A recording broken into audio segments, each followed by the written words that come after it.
प्रधानमंत्री नरेंद्र मोदी ने शुक्रवार को बजट के बाद एक वेबिनार यानी डिफेंस कॉल टू एक्शन में उद्घाटन भाषण दिया।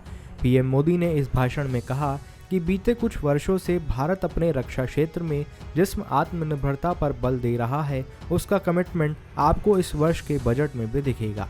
इस दौरान उन्होंने कहा कि गुलामी के कालखंड में भी और आज़ादी के तुरंत बाद भी हमारे डिफेंस मैन्युफैक्चरिंग की ताकत बहुत थी। दूसरे विश्व युद्ध में भारत में बने हथियारों ने बड़ी भूमिका निभाई। हालांकि बाद के वर्षों में हमारी ताकत थोड़ी कमज़ोर होती गई।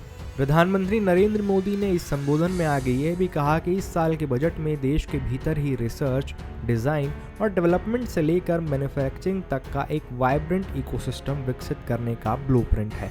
रक्षा बजट में लगभग 70% सिर्फ डोमेस्टिक इंडस्ट्री के लिए रखा गया है। जब हम बाहर से अस्त्र शस्त्र लाते हैं तो उसकी प्रक्रिया इतनी लंबी होती है कि जब वो हमारे सुरक्षा बलों तक पहुंचते हैं तब तक उसमें कई पुराने हो चुके होते हैं। इसका समाधान भी आत्मनिर्भर भारत अभियान और मेक इन इंडिया में ही है।